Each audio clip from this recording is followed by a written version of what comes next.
Les amis, bienvenue, j'espère que vous allez tous très bien, très content de vous retrouver pour cette nouvelle vidéo et pour parler de la victoire du Real Madrid, nette victoire des hommes de Carlo Ancelotti qui prennent le dessus sur ceux de Frank Lampard. C'était le match aller au Santiago Bernabéu, victoire 2-0, le but de l'éternel, de l'inévitable Karim Benzema pour ouvrir le score en première période et un second signé Marco Asensio à la suite d'un corner où il y a 2-3 trucs à dire et à redire sans doute si on est supporter des Blues, ce qui n'est pas mon cas. Je suis malheureusement supporter de l'Olympique Lyonnais et j'ai assisté à une rencontre assez prévisible. Je veux dire, même moi, j'avais pronostiqué la victoire du Real Madrid. C'est le seul bon prono, il me semble, qui passe sur ces 4 quarts de finale de Ligue des Champions parce que l'AC Milan l'a emporté. Mais ça, on en parlera demain, bien sûr. En attendant, la victoire des hommes de Carlo Ancelotti.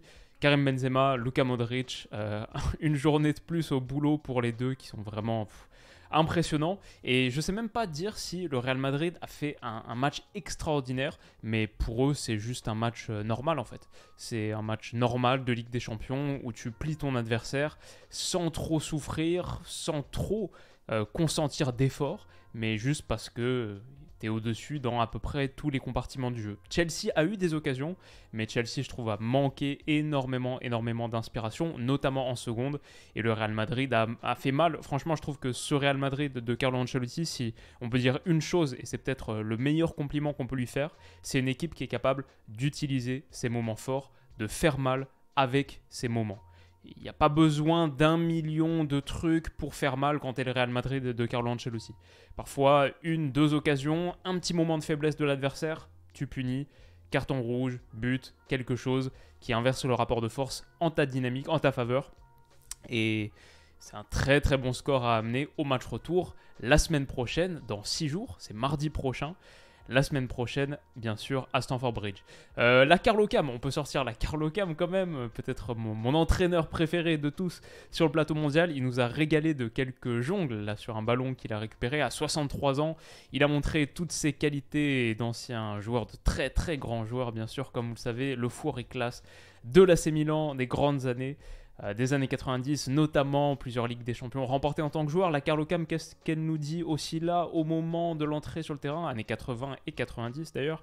La Carlo Cam, elle nous montre Kalidou Koulibaly, bien sûr, l'ex-camarade, pas coéquipier, mais joueur de Naples pour Carlo Ancelotti, qu'il a eu sous ses ordres à Naples. Et la Carlo Cam, bien sûr, entre Carlo Ancelotti et Thiago Silva, son ex-joueur au Paris Saint-Germain.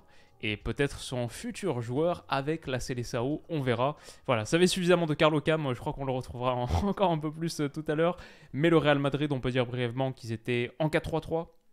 Alaba Militao, bien sûr c'est du 4-3-3, bien sûr c'est le Real Madrid, mais les choix forts c'était Camavinga latéral gauche, Valverde milieu central, Rodrigo, Vinicius Junior, Benzema, donc un dispositif assez offensif de la part du Real Madrid, et Camavinga reconduit dans une position qui n'est pas sa position naturelle, mais où il a été encore pour moi très bon, malgré un jaune qui prend assez vite sur le match. Pourtant, on va tisser un peu les éloges du Real Madrid sur cette partie. Pourtant, Chelsea aurait pu prendre les devants un peu plus vite que prévu, c'était pas prévu tout court, sur ce ballon de transition. Initialement, ils ont eu quelques contres où ils ont pu faire très mal, et N'Golo Kanté, alors là, ça commence très bien pour lui, il donne cette extraordinaire passe dans le dos pour João Félix. Là, il manque peut-être un avant capable de prendre le grand espace avec beaucoup de vitesse, un gars qui peut faire la différence par rapport à son vis-à-vis quand il est lancé dans ce grand espace. Dur de se dire que par exemple un Victor Osimhen aurait fait du bien à Chelsea dans ce registre. Là, c'est João Félix, qui est un très bon joueur dans l'absolu, mais pas forcément ce joueur de grand espace. Et il est conduit à s'excentrer un petit peu, peut pas vraiment résister au retour de Militao. Et donc ça donne pas une aussi grosse occasion que ça aurait pu donner. Carlo Ancelotti est extrêmement agacé par cette transition concédée, parce que visiblement c'est le gros danger pour le Real Madrid, qui va prendre le contrôle de la possession, qui va faire face à un Chelsea de Frank Lampard qui est plutôt en bloc bas pendant la plupart du match. Je crois qu'il s'attend à ce rapport de force. Si Chelsea est capable de faire mal dans la transition comme ça, c'est la seule menace pour le Real Madrid qui se concrétise. Et en plus, ils vont avoir un second coup, 1 minute plus tard, 1 minute 30 plus tard, encore à l'initiative de Kanté qui gagne un ballon dans les pieds de Luka Modric. Et malheureusement, là, pour Chelsea, qui ne fait pas le bon choix. Raheem Sterling, il est en train de prendre de vitesse Toni Kroos. Et Kanté, malheureusement, il fait le choix de rentrer intérieur et de regarder plutôt du côté de Joao Félix. C'est dommage parce que Militao est plus bas. Il contient beaucoup mieux Joao Félix que Kroos ou ici, pas Camavinga, Alaba ne serait capable de contenir Raheem Sterling. Donc, mauvais choix. Et en plus, il tergiverse un petit peu sur sa conduite. Voilà. Malheureusement, il se retrouve dans cette position. Et Raheem Sterling sera passablement énervé parce que le centre de Joao Félix, il n'aboutit pas. Il est bien coupé ici par David Alaba. David Alaba qui a fait un bon match, j'ai trouvé, sur la protection de surface, les moments clés finalement du Real Madrid, que ce soit le retour d'Eder Militao tout à l'heure ou David Alaba dans cette position. Malgré le fait qu'ils aient concédé cette transition, ils n'ont pas su s'en prémunir, se protéger suffisamment bien à la base. Derrière, bon, sur ces 5 minutes, ça aurait pu tourner d'une manière différente, mais c'est le Real, ça aurait pu, pourquoi pas, c'est pas suffisant. Évidemment, au Santiago Bernabéu, et derrière, Vinicius était dans un grand soir, j'ai trouvé. Dans un soir peut-être normal pour lui en ce moment, mais il a fait très très mal à Wesley Fofana. Attaquer son couloir comme ça, cette aile face à un Wesley Fofana excentré, déporté sur le côté, toujours la possibilité de faire mal. Et tout de suite, Wesley Fofana qui va faire un match compliqué, peut-être un des moins bons joueurs de Chelsea sur ces 90 minutes, prend un carton jaune. Et derrière, ça va rendre son match encore plus difficile à aborder. Ça, c'était juste un petit moment pour montrer à quel point le Real était bien et performant sur cette défense haute. Le bloc, il était haut. Ils ont souvent récupéré des ballons, des seconds ballons, des troisièmes ballons, recyclé la possession, de la contre-pression. Et Chelsea, parfois, savait pas comment s'en sortir. On voit ici Chilwell qui demande les gars, je fais quoi ici? Il y a peut-être du jeu un peu mi-long à trouver dans l'axe, mais grosso modo, cette attitude agressive du Real Madrid, pas forcément celle qu'on associe le plus à ce Real sur les dernières années, pas forcément cette équipe de bloc haut, très agressive sans ballon, etc. Pourtant, je trouve qu'ils l'ont bien fait face à un Chelsea qui manquait vraiment de repères. Et là, typiquement, le ballon gagné haut par Camavinga, c'est lui qui amène au but de l'ouverture du score. Camavinga, très bon dans ce registre, il sait bien défendre en avançant. On voit que c'est un milieu de terrain sur le côté, agressif, qualité de la science défensive, la technique défensive pour récupérer des ballons. Et là, Toni Kroos qui peut écarter ou recentrer, mais avec un beau ballon latéral par-dessus Joao Félix ici, pour Carvajal, qui s'est bien proposé aussi, il faut le dire. Le Real Madrid qui bouge bien en général. Et alors là, pour moi, grosse erreur de Wesley Fofana, se faire prendre, c'est Vinicius, mais se faire prendre là, alors qu'il a l'avantage spatial, c'est évidemment une erreur. Vinicius en profite, bondit, Kepa peut pas réaliser l'arrêt, et Benzema qui est derrière, qui n'était pas hors jeu, parce qu'il était juste derrière Vini, peut conclure, marquer le premier but. Et ça, c'est classique Real pour moi. Il leur suffit de pas grand-chose. Franchement, c'est pas une grosse occasion non plus. Mais voilà, ça vient un peu de nulle part. Juste un petit ballon mis par-dessus par Carvajal.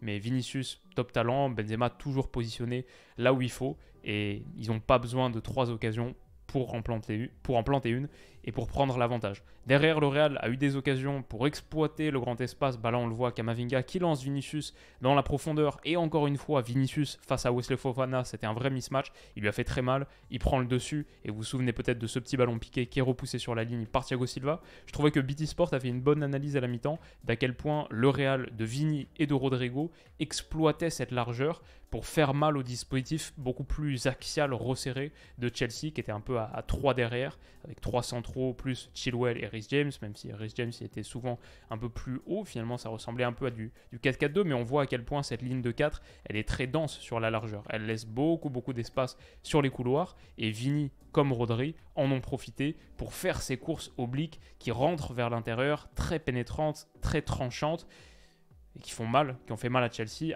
à plusieurs reprises. Il y en a une ici, là où il prend le dessus, sur Wesley Fofana. Il y en a une plus tard, je n'ai pas inclus le screenshot. Mais voilà, le Real fait bien mal sur ses attaques rapides dans le grand espace, avec la percussion qu'ils ont sur la largeur, en partant depuis la largeur. Et grosso modo, j'ai trouvé Chelsea... Le terrain, il était grand pour Chelsea ce soir. Le terrain, il était grand, que ce soit... surtout sans ballon, honnêtement, où ce bloc, j'ai jamais vraiment compris son articulation. Il était ni haut ni agressif.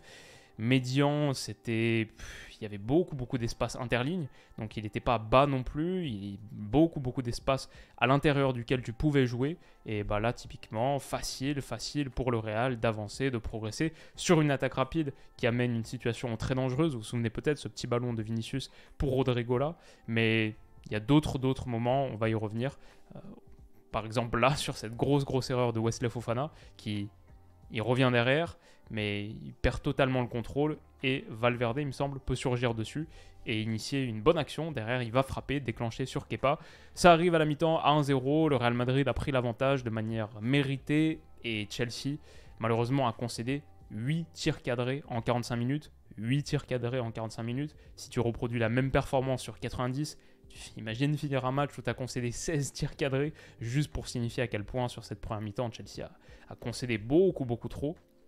Pour autant, en ayant eu des occasions d'inverser un petit peu la tendance. Ça finit d'ailleurs à 18 tirs à 7, mais cette première mi-temps, elle a imprimé une tendance. Et en plus, derrière, Chelsea va avoir la peine de perdre Kalidou Koulibaly sur blessure, sur ce long ballon de Thibaut Courtois. Il est un peu la ramasse, derrière, il contrôle bien la profondeur. Pour le coup, lui, il est capable de faire ça, mais il se blesse. Et Cucurella le remplace. Voilà, quand je parlais de ce bloc de Chelsea qui est très pauvre, je ne comprends pas du tout son sens, son articulation. Raheem Sterling, là, il est là-bas, il ne revient pas, il est très loin. Joao Félix, qu'est-ce qu'il fait exactement là? Et ça, c'était les lignes de cadre, c'est tellement laid, il y a tellement d'espace ici à l'intérieur duquel jouer. Les lignes, elles sont obliques, très denses sur la largeur. Genre, ces 4 gars-là, là, ils font quoi? Ils protègent quoi?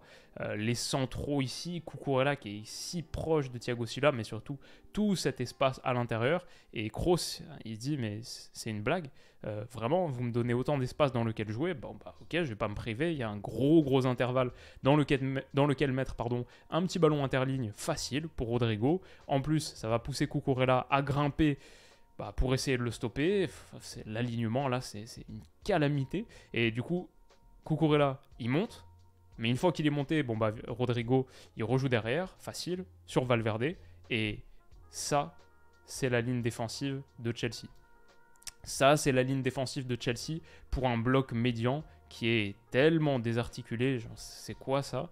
Et du coup, facile pour Valverde de simplement jouer un petit ballon par-dessus dans cette zone et juste à viser la zone. Rodrigo, c'est un joueur rapide, il peut prendre le dessus sur Cucurella.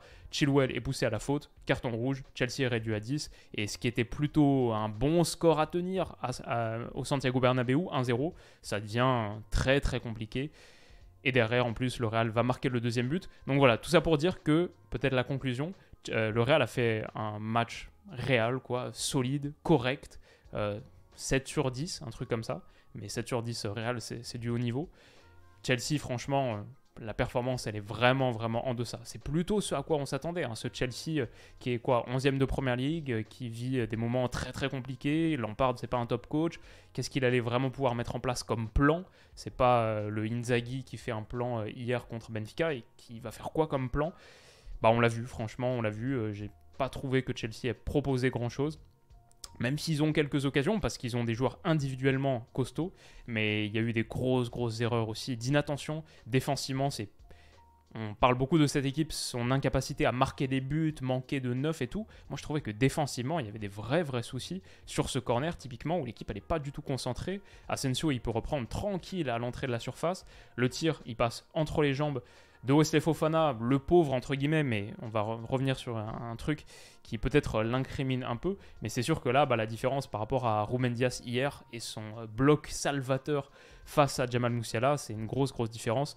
Ça va au fond des filets, Kepa la touche à peine, mais voilà, c'est une équipe qui est totalement déconcentrée, qui ne suit pas l'action. Et Wesley Fofana, ici, il est en train de lire un petit papier qu'on lui a transmis, j'imagine avec l'entrée de Chalobah, pour revoir un petit peu l'organisation défensive, à 10 contre 11. Il est en train de lire le petit papier, et il va le lire pendant très longtemps. Genre là, il est encore en train de le lire. Vous le voyez, ouais, ici. Wesley Fofana qui tient son petit papier là. Il est encore en train de le lire, alors que le corner, il est joué. Genre, c'est Kroos qui a le ballon ici, et qui va bien s'appuyer sur Vinicius. Le Real joue bien cette situation, mais il y a souvent eu des moments où j'ai trouvé que pour le Real, c'était bien joué, mais c'était facile face à un Chelsea qui était un peu à l'abandon. Et du coup, Wesley Fofana, qui était très occupé à lire son petit papier, derrière, il prend cette frappe entre les jambes Peut-être qu'il n'y a pas de lien direct de causalité, mais c'était un peu l'illustration d'une équipe que j'ai trouvé pas très concentrée sur, et tu peux pas te permettre d'être déconcentré au Santiago Bernabéu, évidemment.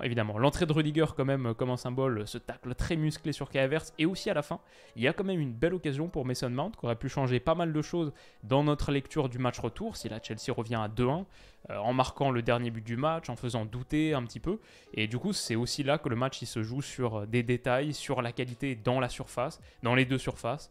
Tout à l'heure, on a vu Vinicius Benzema, ça n'a pas flanché, première occasion, premier but, pas de souci.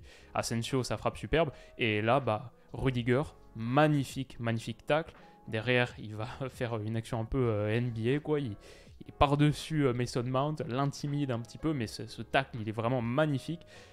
Ça, c'est un tacle un peu à la Ruben Dias dont on parlait hier. Et le Real Madrid mérite largement sa victoire. Un net succès pour les hommes de Carlo Ancelotti. Et si, vraisemblablement, on a City Real en demi-finale, ça va être très très costaud.